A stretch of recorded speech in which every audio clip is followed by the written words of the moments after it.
بسم اللہ الرحمن الرحیم نحمده ونصلی ونسلم علی رسولنا الکریم اما بعد قال اللہ تعالی اعوذ باللہ من الشیطان الرجیم بسم اللہ الرحمن الرحیم ومن احسن قولا ممن دعا الی اللہ وعمل صالحا وقال اننی من المسلمین وقال تعالى ومن يبتغي غير الإسلام دينا فلن يقبل منه صدق اللہ العظیم۔ محترم سامعین اکرام، عزیز بزرگان دین، آپ حضرات بڑے علماء اکرام کے خطابات سننے کے لیے یہاں جمع ہیں۔ مجھے تو آپ لوگ برسوں سے سنتے آ رہے ہیں اور ہر ہفتہ سنتے ہی ہیں۔ اصل بیان تو بڑے جو علماء کرام تشریف لائے ہیں ہم سب کے، ان کے اصل بیان سننا ہے۔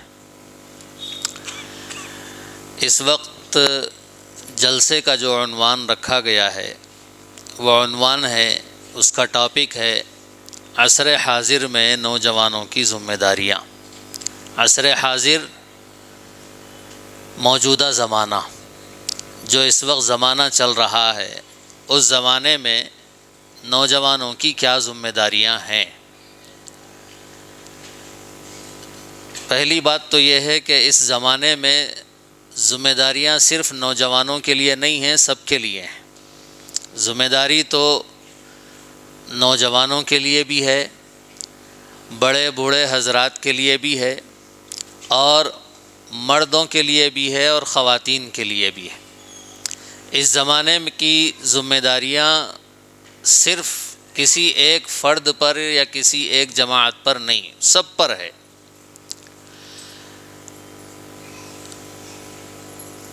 اس زمانے کے حالات کے لحاظ سے اگر ہم کوئی چیز جاننا چاہتے ہیں اور خبردار ہونا چاہتے ہیں اس سلسلے میں، تو سب سے پہلی چیز ہے ہمارے ایمان کی حفاظت۔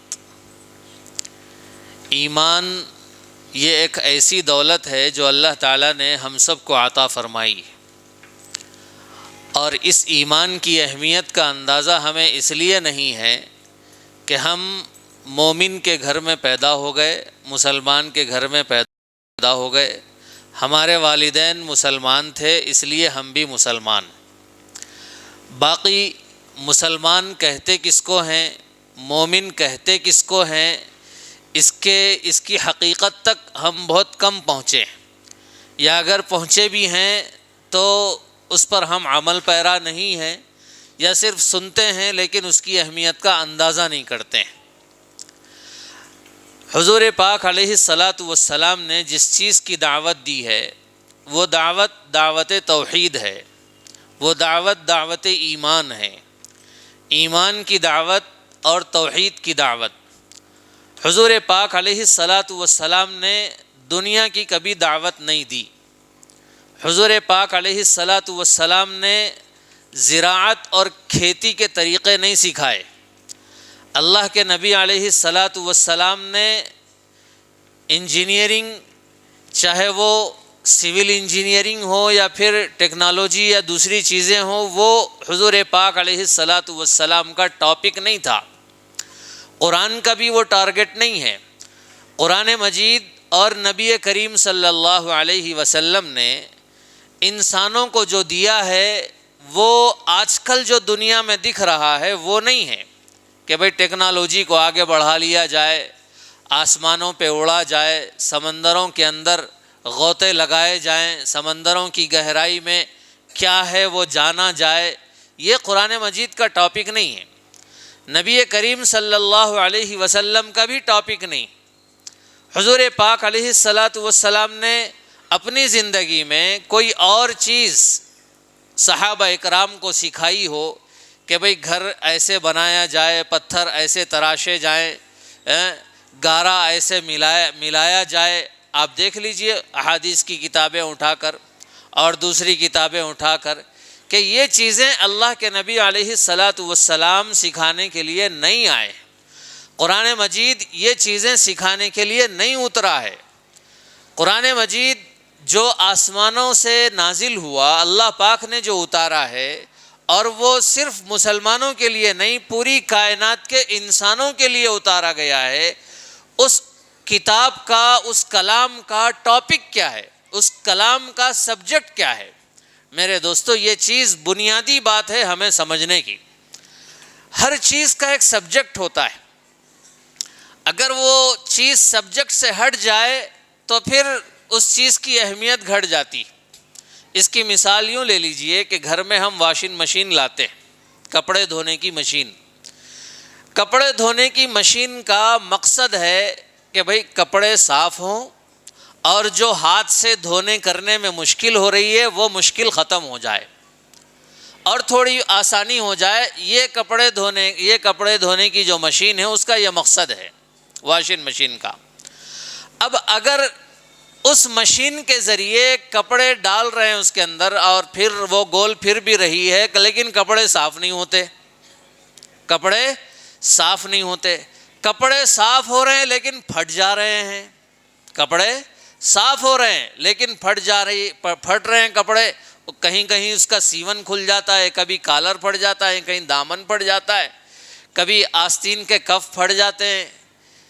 تو میرے دوستو، اس مشین کا مقصد حاصل ہوا یا نہیں ہوا؟ یہ غور کیجئے کہ وہ مشین اپنے مقصد میں بیکار ہے۔ اس کو بنایا اس لیے گیا تھا کہ کپڑے دھلنے ہیں اور محفوظ بھی رہنا ہے، محنت کم ہونی، لیکن وہ مشین موجود ہے، اس کے سارے پارٹس کام کر رہے ہیں، سب کچھ کر رہا ہے، لیکن کپڑے صاف نہیں ہوتے، اس کے کپڑے اس کے اندر پھٹ رہے ہیں۔ تو پھر مشین اپنے مقصد میں، اپنی ٹاپ یعنی اس کا جو سبجیکٹ ہے، وہ سبجیکٹ میں وہ مشین فیل ہو گئی۔ تو اب بتائیے اس مشین کو گھر میں کوئی رکھے گا؟ اگر رکھے گا بھی تو 4 دن 10 دن 4 مہینے 1 سال 2 سال، اگر گھر کا آدمی اگر یوں کہہ لیجئے کہ آلسی ہے، ہاتھ نہ ہو، گھر کی بیچاری عورت روز بولتی ہے جاؤ اس کو بیچ دو، دوسرا لاؤ، آج جائیں گے کل جائیں گے، اس کو ویسے رکھے اس کے بعد پھر اسکریپ، اس کے بعد اٹھائے اور پھر تول کے بھاؤ میں اس کو بیچ دیتے۔ تو اصل چیز سبجیکٹ ہے کہ بھئی کوئی چیز ہم استعمال کرتے ہیں تو اس کا مقصد کیا ہے، کیوں وہ چیز لائی گئی ہے۔ قرآن مجید جب ہمارے درمیان بھیجا گیا ہے تو اس کے بھیجنے کا مقصد کیا ہے؟ نبی کیوں آئے دنیا کے اندر؟ نبی کیا آسمانوں پہ اڑنے کا طریقہ سکھانے کے لیے آئے ہیں؟ کیا بم وغیرہ بنانے کا طریقہ سکھانے کے لیے نبی آئے؟ یا کھیتی باڑی کا طریقہ سکھانے کے لیے نبی آئے؟ یا کھجور کے درخت اس زمانے میں ہوتے تھے تو کھجور کیسے اگائے جائیں، اس کی فصل کیسے بڑھتی ہے، بارش کیسے نازل ہوگی، کہاں کیا ہوگا، یہ سکھانے کے اللہ کے نبی آئے تھے؟ میرے دوستو، یہ سکھانے کے لیے نہیں آئے، اور سکھائے بھی نہیں، یہ چیز یہ سکھائی بھی نہیں گئی صحابہ اکرام، یہ چیزیں صحابہ اکرام کو سکھائی بھی نہیں گئی۔ میرے دوستو، یہ علوم وہ ہیں جو انسان کو بائی ڈیفالٹ ملتی ہیں۔ یہ چیزیں اللہ تعالیٰ انسان کو یہ چیزیں خود بخود دیتا ہے کہ بھئی گھر کیسے بنانا ہے، تعمیر کیسی کرنی ہے، یہ انسان کے ذہن میں اللہ تعالیٰ نے وہ صلاحیت ڈال دی ہے کہ وہ ایک پہ ایک تجربے کرتے جاتا ہے اور آگے بڑھتا جاتا ہے۔ یہ انسان کے صرف ذہن کی صلاحیت ہے کہ وہ تجربے کر کے آگے بڑھتا ہے۔ جانوروں میں اور انسانوں میں یہی فرق ہے۔ انسان جب پیدا ہوتا ہے تو بالکل ان پڑھ ہوتا ہے۔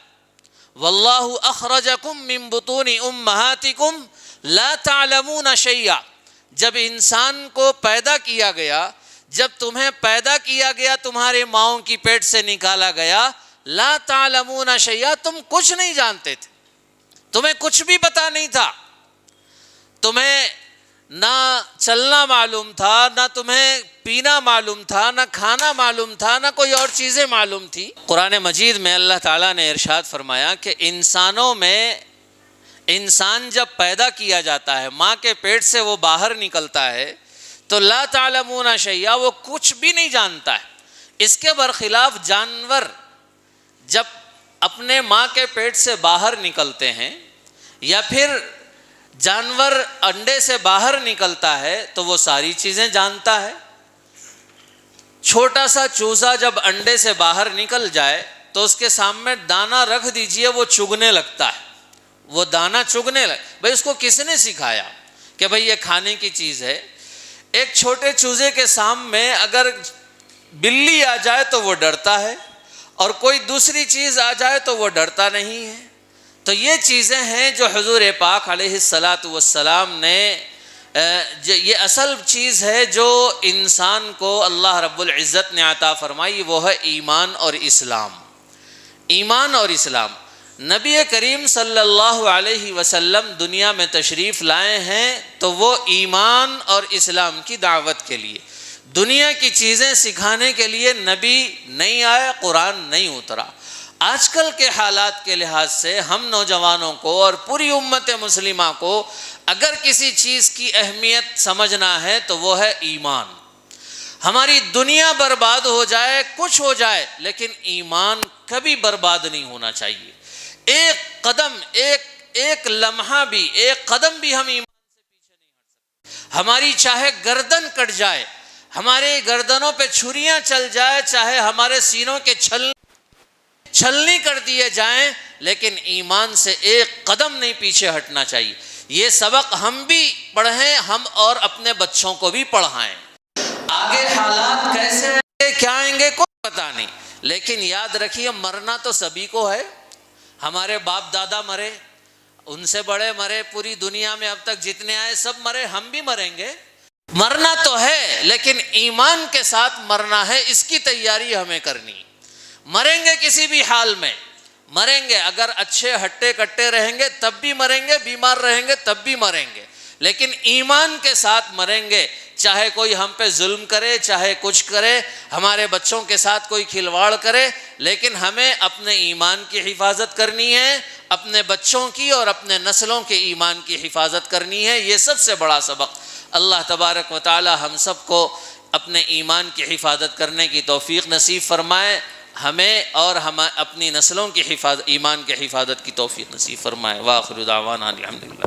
جمال الوجود بذكر الإله